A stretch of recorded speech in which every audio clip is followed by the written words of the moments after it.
going into the predicted lineup. Ange hasn't been speaking the press conference. The press conference is due a bit later on this evening. But what, in terms of the injury news and the team news that we know of, what have we got? So, we know Maddison, unfortunately, set to be out for up to 3 months with a knee injury, which is a massive blow to him and for Spurs. And we obviously wish him a speedy recovery. But apparently he's not going to be fit until about pre-season, which is obviously not great news. But he obviously rules him out of tomorrow. Dragusin seen running on Instagram, which is encouraging, but he's obviously not going to be fit. We know Lucas Bergvall rolled his knee, ankle. He's not going to be fit. Son Heung-min is in what's called a race against time to be fit for this game, but the last we heard is he's probably not going to make it and more likely to make the final. More positive news though, it looks like Dom Solanke is going to be fit. He was seen on the plane traveling to Bodø with Ange saying he's confident he's going to be fit, and he said the medical staff are confident he's going to be fit for Thursday. So still, I guess it remains a doubt, but I think he should be all right, Dom Solanke, for tomorrow. All right, so that's the team news going into it. Let's go into our predicted lineup. I think the team pretty much picks itself, to be honest. I think there's probably one decision to make, but I think it's going to be more of a 4-2-3-1, I would say, tomorrow. But yeah, there's probably one decision to make. But we'll obviously Vicario in goal. Yeah. No Kinski shouts this time. He can't. He's ineligible. No Brandon Austin shouts this time. No, Vicario obviously goes in goal. And look, in the league, he hasn't been great by any stretch of the imagination, but let's just hope he can pull a performance out of the bag tomorrow night, because I feel like he's going to be definitely needed tomorrow night. So Vicario in goal. Right back, obviously going to be Pedro Porro. He was insanely pivotal in the first game, massively involved in 2 of the goals we scored. And I just feel like in this game, he will be missing James Maddison. He will, but the guy's in great form. Set pieces, he's been brilliant recently. His crossing from deep has been great. If you notice, actually, I was looking at his average position against Bodø in the first leg, and he was very deep, didn't get too forward. Yeah. And it works because he just has such a great ability on the ball to go forward. And to go long. I mean, he's got unbelievable quality, and I think he uses that best when he's in that position, when he's got time and space on the ball to measure things up, and I think he's going to be doing the same. But yeah, Maddison's going to be a big miss. Hopefully someone else can kind of step into that making late runs role. Yeah. Pedro Porro right back. Right centre back will be Cuti Romero. Look, hasn't been great in the league when he's played in recent weeks, but in the Europa League he's been pretty stellar, to be honest. So, Cuti Romero definitely at right centre back. Yeah, and I think him and Van de Ven, who obviously we're going to go left centre back, them together in the Europa League have been great. I mean, how many goals have we actually conceded in the Europa since they've come back into the team? I think 2 goals maybe. They've been doing very well. What was it? RZ away, Frankfurt both legs in the first leg against Bodø. How many goals we conceded in that? Did they not play at RZ at home as well? They played both. Yeah, RZ at home, Frankfurt both legs, and Bodø. 4 games. Yeah. And we've conceded, 2 goals? 1 against Frankfurt, 1 against Bodø. 1 against. So 3 goals in 4 games we've conceded. Our defense has been pretty tight, I think, in that time. So I'm confident them 2 together should be good, should be all right in this game. But hopefully Van de Ven, I don't think you'll have to make too many runs in behind. I think we'll probably be restricting the space in this one. I don't know, man. I think he is going to have to put those hamstrings into use in this game, because I think they're going to put us under untold pressure. And I'm saying I don't think we'll be high line. I don't think our line's going to be so high. Look, we'll have to wait and see. But I still think that, they're going to have their work cut out for them. Let's just put it that way. And at left back will be Destiny Udogie. I think, again, like every time he stepped in the Europa League, over the 2 legs against Frankfurt, I thought he was amazing, to be honest. And I think the first leg against Bodø had a really good game as well. Really had the beating of their fullback, to be honest. And if it is the same fullback, I think he might be licking his lips. Yeah, for sure. And I think he's going to have a crucial part to play due to his unbelievable physical traits, his ability to dominate on the kind of fullback area, get forward. It's almost like Porro hangs back and Doggy's given a bit more license to get forward and use his dribbling ability. And seems to be staying a bit more wider as well, I've seen lately, whereas Porro's drifting in a bit more. So I think it's been working. I think Doggy's been getting back to his best recently, and hopefully it carries on. So moving into the midfield, the first player that we're going to speak about is Rodrigo Bentancur. Was nicely rested in the weekend against West Ham. He has been on such great form, particularly in these Europa League games. I think, again, over the both legs at Frankfurt, I thought he was probably our best player over the course of both those legs, and had a very good game against Bodø in the first leg as well. So he's going to be pivotal for us. Yeah, agreed. And hopefully the rest would mean he's really fresh going to this game. I think, as you say, in the Europa League, he's been brilliant in the last few games in this run. So there have been flashes of him getting back to his best. Obviously, rumours of a new contract. We still don't know what's going on with that. But if he carries on this form, he's going to dominate in that centre. And I think him and the person we're going to talk about next can be so crucial when it comes to making sure Bodø aren't basically playing for us and aren't getting those little intricate patterns of play which they like to do. I think Bentancur is so crucial at breaking up the play, so he's going to be massive. Yeah, alongside him, we are going for Yves Bissouma, which is an interesting one because in the build-up to the first game against Bodø, when we started hearing about Bergvall, we were in the pub and everyone's like, who's it going to be? Is it going to be Sarr? Is it going to be Decky? Nobody gave Bissouma a hope in hell to start the first game. He seemed to have been kind of cast aside by Ange, only being really used when we want to rest players. Thrown in to our biggest game since 2019 in the first leg. And I thought him and Bentancur struck up such a great partnership, broke up so much play in the middle of the park. So we're going to need to have a similar performance from him than we saw in the first leg. Definitely what we saw from him in the first leg was his best performance of the season. Yeah, and I think it helped that they played a bit of a double pivot rather than one in the 6, one in an 8, which I think maybe when they've played together before, it's usually been, I think, Bissouma in the 6 and Bentancur in the 8. And I don't know, the balance doesn't seem quite right a lot of the time. Something seems a bit off in those scenarios. But I think them together in a double pivot really kind of worked. And it made sure that we really dominated those central spaces. I think them being closer together as well just made the pressing a lot better and made sure that if one lost their man, it was picked up very, very quickly rather than big spaces to kind of run around and cover, essentially. So I think Bissouma and Bentancur, hopefully they carry on their partnership from the first game. And look, Bissouma, we all know that when he's concentrating, when he's in the mood, he's a good player. And we've seen it before in the Tottenham shirt. And maybe in these big high-pressure games, I know in big games before he's let us down, don't get me wrong, but maybe the fact that maybe he knows he's leaving, he knows this is his final chance to do something special at this club, and he just needs to really turn it on for a few games before he probably leaves in the summer. Maybe it's going to unlock just a few more good performances before he ends his time at Tottenham. So hopefully Bissouma can see out his Tottenham career on a high, and obviously started on the first against Bodø and hopefully carries on here. Yeah, absolutely. So double pivot of Bentancur and Bissouma. In the 10, it will be Dejan Kulusevski. Maddison's out, Bergvall's out. So he's the only real option unless you want to play a midfield 3 of Bentancur, Bissouma and Pape. But I just feel like there's just not enough creativity there. We need an out ball. We need someone that can drive the ball up the pitch, a good ball carrier. And Dejan Kulusevski, on his day, when he's on top form, he definitely is that. At the beginning of the season, we were talking about him as one of the best attacking midfielders in the Premier League. Obviously, as the season progressed, it hasn't really worked out that way in terms of current form.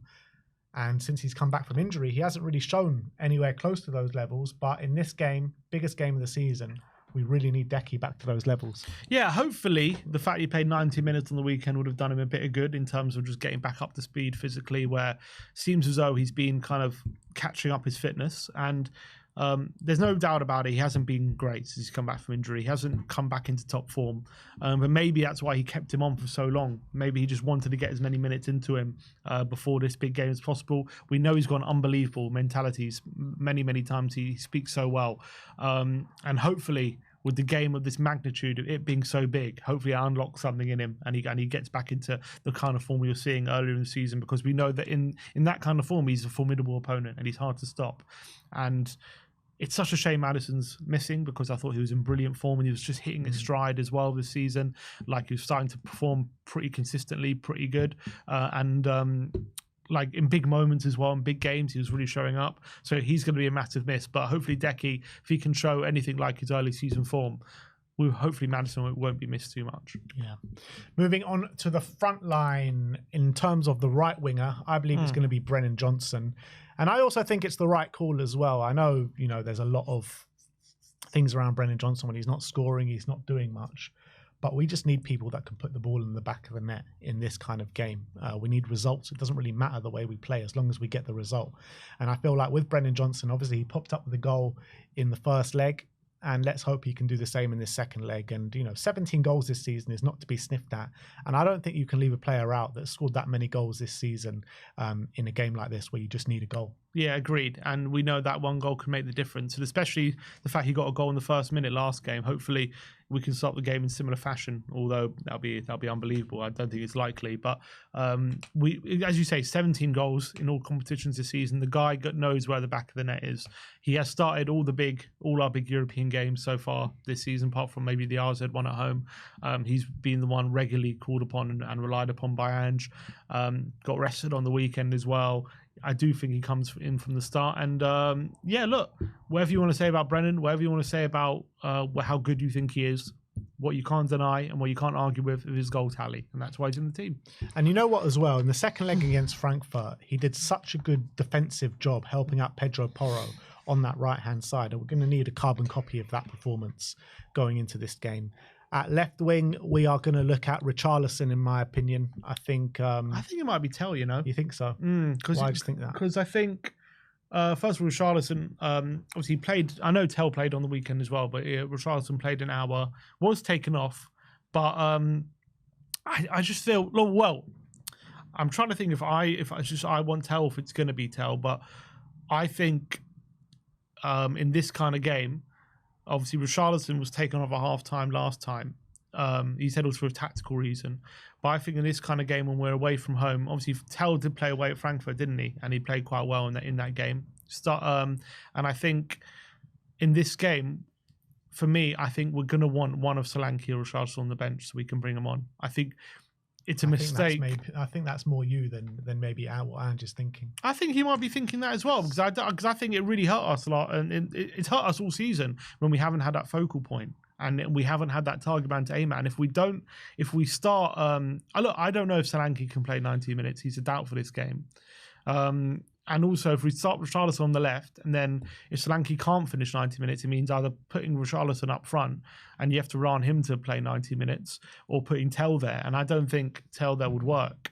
I think it hasn't worked anyway. So I would much rather either we start one of Richarlison or Solanke up front, and then we can change it with like 20 minutes or half an hour to go when one of them is waning. Whereas if we start Richarlison on the left, there's a good chance we're going to have to take both of them off. With a good amount of time remaining, and I think that would be a mistake. And I think especially for the last stages, not only would we need a focal point, but also set pieces. We need a big aerial defender there, and we would want one of Richarlison or Solanke on for till late in the game. And I would just worry if we start Richarlison on the left and Solanke, we start both of them, that late in the game we're going to have neither of them, and we could be paying for that. The thing is, I don't disagree with you, and I actually agree. If I was picking the lineup, I would go for Tell on the left hand side. Not only because I feel like he's a better left winger than Richarlison, but I also feel like he's more of a threat in behind. And I think Bodø will be playing a bit of a high line, and I think maybe if you can get Tell on the kind of the last defender, he can maybe supplement a bit of maybe Maddison's late runs into the box from that left-hand side, and maybe show what Sonny, he's not going to show exactly what Sonny's been showing, but that kind of attitude on the pitch. However, I just feel like with the way we started the game and Richarlison playing such a pivotal role in the opening goal and the way he started the game and his sheer work rate from the front, I just feel like Ange might just persist with Richarlison here. And he does such great defensive work as well, Richarlison. But actually thinking about it even more, he said he made a tactical decision to take off Richarlison, put Tell on at half-time because he felt like the game would open up a bit more and that would leave space for Tell. And based on that, is the game not going to be quite open in this one, because he knows that Bodø needs to come out and they need to start strong and they need to win. And maybe he might feel like on that basis, Tell from the start, because he maybe feels like the game state might be similar in terms of Bodø coming out a bit and that game being a bit more open because of the nature of the game. Maybe that'll lead to him leaning towards Tell rather than Rishi. I hope so. I mean, that's what I really hope. But I just judging by what he says, I think it might lead towards Tell. Yeah, it's hard to go on what people say in certain moments of time, especially if they want to give out tactical information, particularly, leading into a second leg. I don't know. I just feel like the work rate that Richarlison gives you, I think that's what he's going to want. I know Tell also gives a good work rate, don't get me wrong, but I feel like Richarlison is just an extra level of kind of defensive work from the front, and I think that's what we're going to need. All right, we'll go Richie. I want to see Tell, though. Me personally. I think he is going to go with Tell. I want to see Tell. I think he's going to go with Tell. Up front is obviously going to be Solanke then.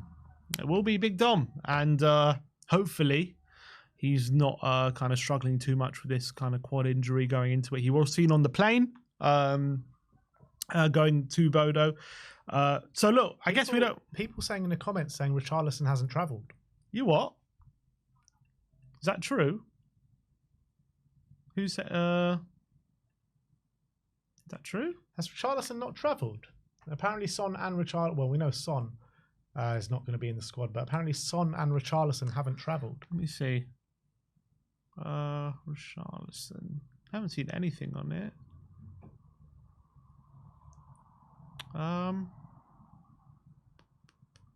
Madison. Well, Richarlison wasn't in the. He wasn't in the plane video. People are saying. Well, we haven't heard anything about being injured, but yeah, I don't. Yeah, I the guess, press conference is a bit later, isn't it? Yeah, I guess he wasn't seen on the plane, and if he's the only one, that's if that's the case, let's go for Tell at left wing then. Well, I guess we don't know for sure if he hasn't travelled or just wasn't on this plane video for one reason or another. But I guess if there's no one else not on the plane video, then there's no reason for him not to be there. Even Kinski's there, and he's ineligible. Yeah, so I think let's go for Tell at left wing. We did go off early, didn't he, Rishi? Against West Ham. Went off with 20 minutes to go. Yeah.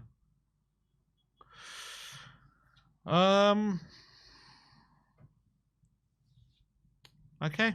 Well, look, we don't know for sure if he's injured or if we just want him in that video, but based off the fact that he is not in the video, I guess we'll change it to Tell instead of Rishi.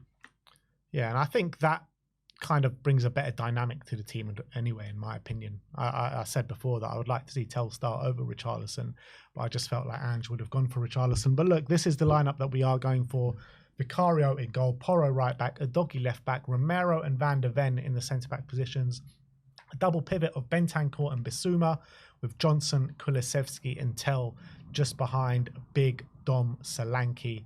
And yeah, I think that is definitely probably the strongest lineup that we've got to place. I mean, a lot of people are saying we should go maybe to a back three for this game. Yeah, I wouldn't be against it, to be honest. I wouldn't be against it to have Danso in there, because I think Danso, he's been playing at a really good level recently, and his aerial ability is a lot better than probably what we see from Romero and Van der Ven as well. What would you do, Tay? If you were to do it, would it be take out Decky? Yeah, that's what I would do. Yeah. But then I just feel like we might be penned in a bit too much, I guess if you get Porro and Udogie a bit further forward, maybe they provide a bit more attacking threat. But you look at that like Bentancur Bissouma midfield with Johnson, Tell, Solanke. If we were to go three at the back, I might even think about playing Kulusevski instead of Brennan Johnson on the right. Yeah. That would look a bit better actually. I would say if we were to play three at the back, that's maybe what I would do. Because Decky, Tell and Solanke has that bit more quality than Johnson, Solanke and Tell, with Porro coming forward, and you got those crosses from deep. Yeah, I don't mind it. Maybe he'll do it, but I don't think he will. I don't think he will, but you never know. Maybe he'll spring a surprise. It'll be a big decision to do it though. Big call. Absolutely, but look, big games call for big calls sometimes, and if we were to go three at the back, that would completely throw them off, because we've only done that once the whole season. And they wouldn't expect it, that's for sure. I wouldn't be against it, but I think this is what we're going to go for. The lineup that we've just discussed. I think we're going through into the final. I can't sit here and believe anything but that. So, big night tomorrow night in Bodø, in Norway, in the Arctic Circle. Biggest game since that second leg in Ajax since the final against Liverpool in 2019. So let's just hope we get the job done, guys. I'm starting to get nervous. I started off the stream saying I'm not so nervous. I'm ending off the stream saying I'm very nervous, but I'm confident that we can get the job done. Yeah, just let's hope these injuries haven't come at the wrong time. Bergvall, Madison, They've definitely come at the wrong time. Well, if we whether get win or through, lose. if we get through, let's just hope they don't prove costly, because these players were the players that, especially Bergwijn and Maddison, seemed like they were dragging us through these ties, and them being out is a massive blow. And they're going to be missing for the final as well. So going to have to do it the hard way, but we have to believe. We have to believe we can go there and get the job done. There's no reason to feel like this is an impossible task. We can get there. We should be able to make it through. We are favourites to make it through. We've got a 2-goal lead. Bilbao awaits, and let's just go there and get the job done. Exactly. And no one has an easy semi-final. Let's be real. It's a semi-final of a European competition. It's never easy for anyone, but we put ourselves in a good position, taking a 2-goal lead there. Let's go and finish the job tomorrow night.